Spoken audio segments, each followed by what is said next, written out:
ಹಿತ ಎಲ್ಲೈತಿ, ಒಳ್ಳೆ ಮಾತು ಕೇಳಬೇಕು ಏನ ಕೆಟ್ಟ ಮಾತು ಕೇಳಬೇಕು, ನಮ್ಮ ಸಂತೋಷ ಯಾವಾಗ ಆಕೈತಿ ಒಳ್ಳೆ ಮಾತುಗಳನ್ನ, ಒಳ್ಳೆ ನುಡಿಗಳನ್ನ, ಒಳ್ಳೆ ಕೃಷಿಗಳನ್ನ ಮಾಡಿದಾಗ ಸಂತೋಷ ಆಕೈತಿ, ಸುಖ ಆಕೈತಿ. ಅದನ್ನ ನಾವು ಮಾಡ್ಬೇಕಾಗೈತಿ. ಅದು ಮಾಡಕ್ ಪ್ರಯತ್ನ ಮಾಡಿದಾಗ ಅದು ಪುಣ್ಯ ಸ್ಮರಣೆ ಹೇಳಿ ಸಾಕಷ್ಟು ನೀತಿ ಪಾಲನೆಯಿಂದ ಸಾಮಾಜಿಕ ಶಾಂತಿ. ನಾವು ನೀತಿ ಪಾಲನೆ ಮಾಡ್ಬೇಕಲ್ಲ, ಹೇಳ್ತೇವೆ ಅಂದ್ರೆ ನೀತಿ ಪಾಲನೆಯಿಂದ ಸಾಮಾಜಿಕ ಶಾಂತಿ. ನಾವು ಎಷ್ಟು ನೀತಿಯಿಂದ ನಡೀತೇವೆ, ಮೊದ್ಲೇಕ್ ನಾವು ಪ್ರಯತ್ನ ಮಾಡ್ಬೇಕು. ಹೇಳೋಕ್ಕಿಂತ ಮೊದ್ಲೇಕ್ ನಾವು ಪ್ರಯತ್ನ ಮಾಡಿದಾಗ ನಾವು ಅರ್ಧಂತೆ ನಡಿಬೇಕು. ಬರೀ ಹೇಳೋದ್ರಿಂದ ಆಗೋದಿಲ್ಲ, ಆಚರಣೆ ಬರಬೇಕು. ಆಚರಣೆಯಿಂದ ಹೇಳ್ತೇವೆ ಅಂದ್ರೆ ಅದು ವ್ಯರ್ಥ. ಅದಕ್ಕೆ ಆಚರಣೆ ಮೊದ್ಲೇಕ್ ಬರ್ಲಿ, ಆಮೇಲೆ ಹೇಳೋದಕ್ಕೆ ಮೊದ್ಲೇಕ್ ಸರಿಯಾಗಿ ನಡ್ಕೊಳಕ್ ಮನ್ಯಾಗ ನಾವು ನಮ್ಮ ಮನಸ್ಸು ಮೊದ್ಲೇಕ್ ಸುದ್ದಿ ಇಟ್ಕೊಂಡು, ಆಮೇಲೆ ಮನಿ ಸುದ್ದಿ ಇಟ್ಕೊಂಡು. ನಮ್ಮ ಮನಸ್ಸು ಸುದ್ದಿಲ್ಲ, ಮನ್ಯಾಗ ಸುದ್ದಿಲ್ಲ ಅಂದ್ರೆ ಹೆಂಗ್ ಸುದ್ದಿರಕ? ಅದಕ್ಕೆ ನಮ್ಮ ಮನಸ್ಸು ಸುದ್ದಿ, ಮನ ಬುದ್ಧಿ ಚಿತ್ತದಲ್ಲಿ ಏನು ಕಲ್ಮಶಗಳನ್ನು ತುಂಬಿಕೊಂಡೇವಲ್ಲ ಅವನ್ನ ತೆಗೆದು ಹಾಕ್ಬೇಕು. ತೆಗೆದು ಹಾಕಿದಾಗ ಎಲ್ಲ ಸುಂದರ ಕಾಣ್ತೈತಿ, ಎಲ್ಲ ಹಿತನ ಅನಿಸ್ತದೆ. ಅದನ್ನ ನಾವು ಮಾಡಬೇಕಾಗ್ತದೆ ಪ್ರತಿನಿತ್ಯ. ಅಲ್ಲಿ ನಮ್ಮ ದೋಷಗಳು ಏನಾದ್ರು, ನಮ್ಮ ಮನ ಬುದ್ಧಾದಿಗಳಲ್ಲಿ ಏನ್ ದೋಷಗಳು ತಂದ್ಕೊಂಡೆವು ಅವನ್ ತೆಗಿಬೇಕಾಗ್ತದೆ. ಸಾಕಷ್ಟು ನಾವು ಕಲ್ಪನೆ ಮಾಡ್ಕೊಂಡು ಏನೇನೋ ತಂದ್ಕೊಂಡೆವು ವಿಷಯಾದಿಗಳ ಬಗ್ಗೆ. ಆದ್ರೂ ಸುಖ ಕೊಡ್ತೈತಿ, ಈ ಸುಖ ಕೊಡ್ತೈತಿ, ಆದ್ರೆ ಇದ್ರ ಸರಿ, ಈಗಿದ್ರ ಸರಿ, ಇದ್ರಾಗ ಬಂದ್ಬಿಟ್ಟೇವು. ಅವಕ್ಕೆಲ್ಲಾರು ಆಧಾರ ನೀನ್ ಅದಿಯಲ್ಲ, ನಿನ್ನನ್ನು ತಿಳ್ಕೊಳಕ್ ಪ್ರಯತ್ನ ಮಾಡ. ಆದಿದ್ರ ಚಲೋ ಆಕೈತಿ, ಈದಿದ್ರ ಚಲೋ ಆಕೈತಿ ಅಂತ ಹೇಳೋ ನೀನ್ ಅದಿಯಲ್ಲ, ನಿನ್ನ ನೀ ತಿಳ್ಕೊಳಕ್ ಪ್ರಯತ್ನ ಮಾಡ. ನಿನ್ನನ್ನು ತಿಳ್ಕೊಳಕ್ ಪ್ರಯತ್ನ ಮಾಡ್ಬೇಕಾದ್ರೆ ನೀತಿ ಇರುತ್ತನಾಗಿ ನಡ್ಕೊ. ಅದು ಹೊರಗಿಂದ ಹೊಂದಾಕ್ ಹೋಗ್ಬೇಡ, ಒಳಗಿರುದನ್ನ ಕಣ್ಕೊ. ಒಳಗೆ ಏನೈತಿ ಅದನ್ನ ಕಣ್ಕೊ. ಅಂದಾಗ ಈ ಮನುಷ್ಯ ಜನ್ಮದ ಸಾರ್ಥಕತೆ ಐತಿ. ಅವ್ರ ಅನುಭವಿಗಳು ಏನ ತಿಳ್ಕೊಂಡ್ರು, ಏನ್ ಕಲ್ತ್ಕೊಂಡ್ರು ಅದನ್ನ ನಾವು ಅವ್ರ ಪುಣ್ಯ ಸ್ಮರಣೆ ಮಾಡ್ಬೇಕಂದ್ರೆ ಅವರಂತೆ ನಾವು ಆಗ್ಬೇಕು. ಈ 33ನೇ ವರ್ಷ, 32 ಮುಗಿದು 33ನೇ ವರ್ಷ ಚಾಲ್ತಿ ಹೇಳಿದ್ರ ಒಂದೊಂದ್ ಚಟಾನಾರ ಬಿಟ್ಕೊಂತ ಬಂದೇವ ನಾವು. ಇನ್ನು ಚಟಾನಾಗ ಜೋರ್ ಮಾಡ್ತೇವೆ. ಸಾಕಷ್ಟು ಹೊರಗೆ ಅವಲಂಬನೆ ಆಗಿರು, ಒಳಗೆ ನಮ್ಮನ್ನ ನಾವು ಅವಲಂಬಿಸ್ಕೊಂಡಿದ್ವಿ ಅಂದ್ರೆ ನಾವು ಸುಖಿಗಳಾಗ್ತಿದ್ವಿ, ಅವರಂತೆನ ಸುಖಿಗಳಾಗ್ತಿದ್ವಿ. ಅದ್ರ ಕಡೆ ಗಮನ ಇಲ್ಲ, ಬರೀ ನಾವು ಹೇಳುದ್ರ ಕಡೆ ಕೇಳೋದ್ರ ಕಡೆ ಅಷ್ಟೇ ಐತಿ. ಅದು ಸರಿಯಾಗಿ ಕೇಳೋಂಗಿಲ್ಲ, ಸರಿಯಾಗಿ ಶ್ರವಣ ಮಾಡೋಂಗಿಲ್ಲ. ಶರೀರ ಇಲ್ಲೇ ಮನಸ್ಸಲ್ಲಿ ಹಂಗಿದ್ದಾಗ ಯಾವಾಗ ಆಗುತ್ರಿ? ಅದಕ್ಕೆ ನಮ್ಮನ್ನು ನಾವು ತಿಳ್ಕೊಳಕ್ ಪ್ರಯತ್ನ ಮಾಡ್ಬೇಕಂದ್ರೆ ಹೊರಗೆ ಹೋಗುವಂತ ಮನಸ್ಸನ್ನ ಬಿಡು, ಒಳಗೆ ಹೇಳ್ತು. ಒಳಮುಖ ಆದಾಗ ಹೊರಗೆ ಹೋದಾಗ ಅಪಾಯನ ಐತಿ. ಹೇಗೆ ಆಮೆ ತನ್ನ ಅಪಾಯ ಬಂದಾಗ ಎಲ್ಲ ಇಂದ್ರಿಯಗಳನ್ನ ಒಳಸ್ಕೊಂಡೈತಿ, ಹಂಗೆ ನಮ್ಗೆ ಹೊರಗೆ ಹೋದ್ರೆ ಅಪಾಯ ಐತಿ ಅಂತ ನಾವು ದೋಷಗಳನ್ನ ಕಂಡ್ಕೊಂಡು ನಾವು ಕೂಡ ಇಂದ್ರಿಯಗಳನ್ನ ಹೊರಮುಖ ಆದಂತ ಮನಸ್ಸನ್ನ ಒಳಮುಖ ಮಾಡ್ಕೋಬೇಕು. ಅಂದಾಗ ಶಾಂತಿ ಐತಿ. ಅವನ್ ಬಿಡ್ತೇವೆ, ಇನ್ನೂ ಒಂದರಿಂದ ಸಿಗ್ಲಿಲ್ಲ ಮತ್ತೊಂದರಿಂದ ಸಿಗ್ಲಿಲ್ಲ ಮತ್ತೊಂದು, ಇದನ್ನ ಕಲ್ಪನೆ ಮಾಡ್ಕೊಂತ ಹೊಂಟ್ಬಿಡ್ತೇವೆ. ಅಲ್ಲಿ ದೋಷಗಳನ್ನ ಕಾಣೋಲ್ಲ ನಾವು.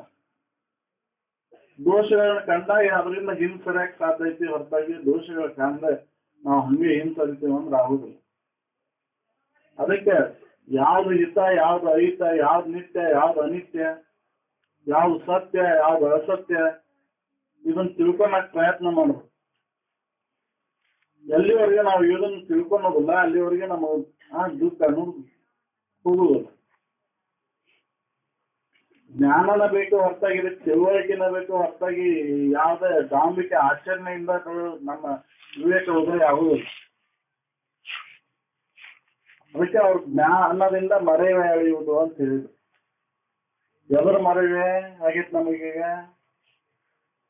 ವಿಷಯದ ಮರೆವೆ ಆಗಿಲ್ಲ, ನಮಗೆ ನಮ್ಮ ನಿಜ ಸ್ಥಿತಿ ಮರೆವೆ ಆಗೈತಿ.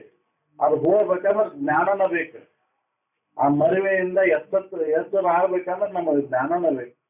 ಆ ಜ್ಞಾನವನ್ನು ನಾವು ಪಡ್ಕೋಬೇಕಾಯ್ತು. ಎಲ್ಲಿ? ಅನುಭವಿಗಳ ವಿಚಾರವನ್ನ ನಾವು ನಮ್ಮಲ್ಲಿ ಇಂಥ ಒಂದು ಏನೋ ಒಂದು ನಿಮಿತ್ತ ಅಂತ ಇಟ್ಕೊಂಡು ನೈಮಿತ್ತಿಕವಾಗಿ ಇದು ಮಾಡ್ಕೊಂಡು ನಿತ್ಯವಾಗಿರುವಂತ ನಮ್ಮ ನಿಜ ಸ್ಥಿತಿಯನ್ನು ನಾವು ಪ್ರಾಪ್ತ ಮಾಡ್ಕೊಳ್ಬೇಕಾಯ್ತು.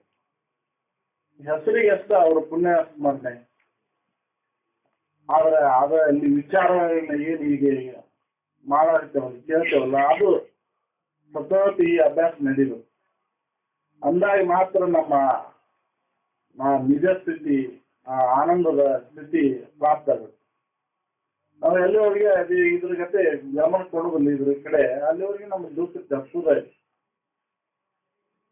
ಸತತ ಅಭ್ಯಾಸ ನಡಿಬೇಕು. ಅನ್ನಾರು ಹೇಳ್ತಾರಲ್ಲ, ಅಜ್ಜಾರು 4 ವೇಳೆ ಶಾಸ್ತ್ರ ನಡೆಸ್ತಿದ್ರಂತೆ. ಒಂದ್ಸರಿ ಬಂದಾಗ ಮಳೆ ಹತ್ತಿ ಬಿಟ್ಟೈತ, ಇಲ್ಲೇ 3 ತಿಂಗಳು 6 ತಿಂಗಳ ಗಂಟ್ಲೆ ಇಲ್ಲೇ ಅವ ಲಾಭ ಎಷ್ಟು ತಗೊಂತೀವಿ ಅನ್ನೋದು ನಮಗ ಬಿಟ್ಟಿರ್ತದೆ.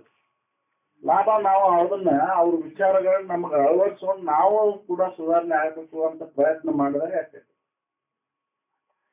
ಈಗ ಹೊಕ್ಕೇವು ಅಲ್ಲಿ ಕೇಳ್ತೇವು ಅಂತ ಆಗುದಿಲ್ಲ, ಪ್ರಯತ್ನ ಬೇಕು. ಪ್ರಯತ್ನ ಇಲ್ಲ ಆಗುದಿಲ್ಲ. ಪ್ರಯತ್ನವನ್ನ ಅವಲಂಬಿಸ್ಕೊಂಡೈತಿದು. ನಮ್ಮ ಆನಂದದ ಸ್ಥಿತಿ ಪಡ್ಕೋಬೇಕಂದ್ರೆ ಪ್ರಯತ್ನ ಬೇಕು. ತೀವ್ರ ಉತ್ಕಟ ಇಚ್ಛೆ ಎಂದಿರ್ತ ನಾವು ನಿಜ ಸುಖದಲ್ಲಿ ಬಹುದ್ವಂದ್ವಗಳನ್ನೆಲ್ಲ ಆಳಿದು ಇದು. ಇದೆಲ್ಲ ದ್ವಂದ್ವದಿಂದ ಕೂಡೈತಿ. ತೋರಿಕೆ ಅವಸ್ಥೆ ಎಲ್ಲ ದ್ವಂದ್ವದಿಂದ ಕೂಡೈತಿ. ಅದನ್ನೆಲ್ಲ ಕೈ ಬಿಟ್ಟು ನನಗೆ ಯಾವಾಗಿದ್ದೇನಪ್ಪ ಸುಖದಿಂದ ಅಂತ ಒಂದು ಯಾರಿಗೆ ಉತ್ಕಟ ಇಚ್ಛೆ ಇರ್ತೈತೆ ಅವ್ರಿಗೆ ಆಕೈತೆ.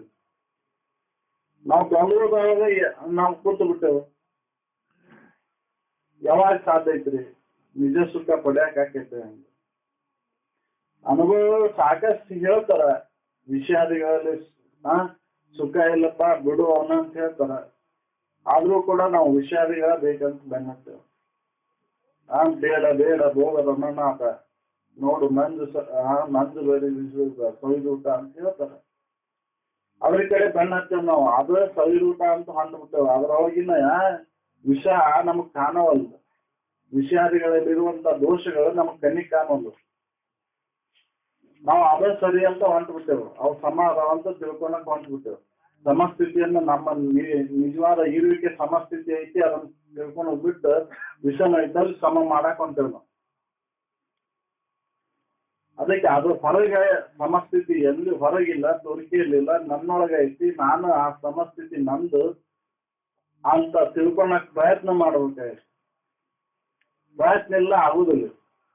ಉಳಿಸಿದ್ದ ಪ್ರಾರಬ್ಧ ಕರ್ಮ ನೀನು ಹೊರಗಿನ ಪ್ರಾರಬ್ಧ ಇದ್ರು ಬಂದ ಬರ್ತಾವ. ವಿಷಯಾದಿಗಳು ಪ್ರಾರಬ್ಧ ಇರ್ಲಿಲ್ಲ ಅಂದ್ರೆ ಹೋಗ್ತಾವ. ಅದ್ರ ಕಡೆ ಗಮನ ಇಡಬೇಡ. ಹೋದಾಗ ದುಃಖಿಸ್ಬೇಡ, ಬಂದಾಗ ಹಿಗ್ಬೇಡ. ಅವು ಬಂತಂದ್ರೆ ಎಂದಿಲ್ಲ ಒಂದು ಹೋಗುದ ಹೋಗಿದ್ದ ಮಾತು ಬರೋದ. ಅದು ನಿನ್ನ ಪ್ರಾರಬ್ಧವನ್ನು ಅವಲಂಬಿಸಬೇಕು. ಅದ್ರ ಕಡೆ ಗಮನ ಬೇಡ. ನಿನ್ನ ನಿಜ ಸ್ಥಿತಿ ಏನೈತೆ ಅದನ್ನ ತಿಳ್ಕೊಳಕ್ ಪ್ರಯತ್ನ ಮಾಡುವಂತ ಅನುಭವಗಳು ಹೇಳ್ಯಾರ. ಅದನ್ನ ಬಿಟ್ಟೇವ್ ನಾವು. ಬಿಟ್ಟು ದೊಡ್ಡ ಆಚರಣೆ ಬೆನ್ನತ್ತೇವೆ. ಹೇಳಿದ್ರಲ್ಲ ಅನ್ನಾರ, ಫೋಟೋ ಇಟ್ಟು ಪೂಜೆ ಮಾಡಿ ಅದಕ್ಕೆ ಹೂವಿನ ಹಾರ ಹಂಚಿ ಅರ್ಪಿಸಿದ್ರ ಅದು ಎಂದೆಂದೂ ಇದನ್ನ ಮಾಡುದಿಲ್ಲ. ಓಕೆ, ಅಪ್ಪಾರ ಹೇಳ್ತಿದ್ರು ಸಂಕೇತ ಎಂದು ಮೂಲ ವಸ್ತು ಆಗಲಾರದು ಅಂತ. ಸಂಕೇತ ಮೂಲ ವಸ್ತು ಆಗ್ಲಾರದು. ಮೂಲ ವಸ್ತುವಿನ ಫಲ ಕೊಡ್ಲಾರ್ದು. ನಮ್ ಫೋಟೋ ನಾವು ಆಗ್ಲಾರ. ನನ್ ಫೋಟೋಕ್ಕೆ ಎಲ್ಲಿ ಹಿಡಿಯೋದು ನನಗೆ ಹೊಟ್ಟೆ ತುಂಬುದಿಲ್ಲ.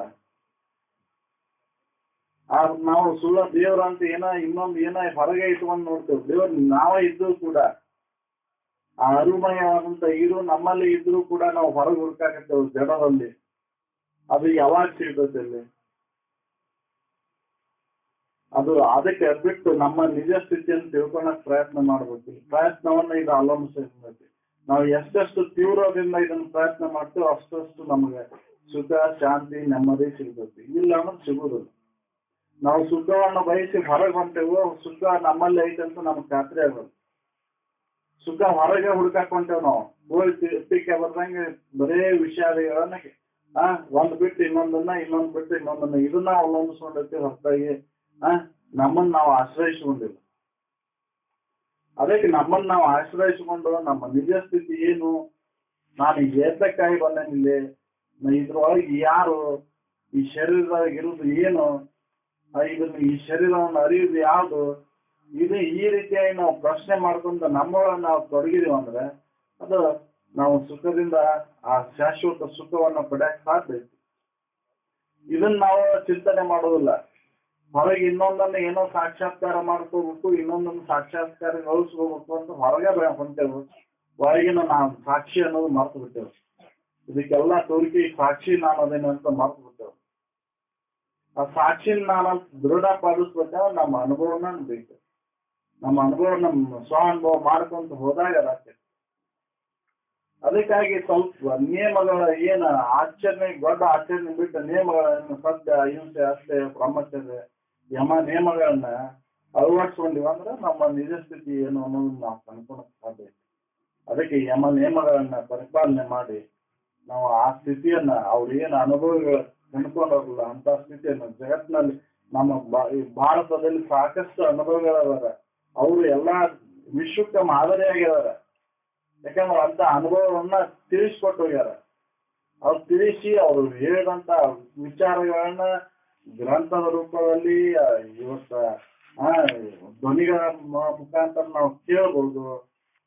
ಗ್ರಂಥದ ಮೂಲಕ ಅವನು ಓದ್ಬೋದು. ಅವನು ಓದಿ ನಮ್ಮೊಳಗೆ ನಾವು ಅಳವಡಿಸ್ಕೊಂಡ್ರೆ ಅಂದ್ರೆ ನಾವು ಅವರಂತೆ ಹಾಗೆ ಆಗ್ತೇವೆ. ನಮ್ಮ ಪ್ರಯತ್ನ ಅದಿಲ್ಲ. ನಾವು ಪ್ರಯತ್ನ ಎದಕ್ಕೈತಿ, ನಮ್ಮ ಮನೆಯವರಿಗೆ ಇನ್ನೊಬ್ರು ಏನಾದ್ರು ತಂದಿದ್ರ ಕಡೆ ಗಮನ ಐತಿ, ಇನ್ನೊಂದು ಯಾವ್ದೋ ಸಾಮಾನು ತಂದಿದ್ರ ಕಡೆ ಗಮನ ಐತಿ. ನಾವು ಅಂತದ್ ತರಬೇಕು, ನಾವು ಅಂತದ್ ಹೊಂದ್ಬೇಕು, ಅಂತ ಮನಿ ಕಟ್ಟಿಸ್ಬೇಕು, ಇದನ್ನೇ ಹೊಂದ್ಬಿಟ್ಟೇವೆ. ಇದನ್ನ ಕಾಲ ಕಡೆ ನಮ್ಮನ್ನ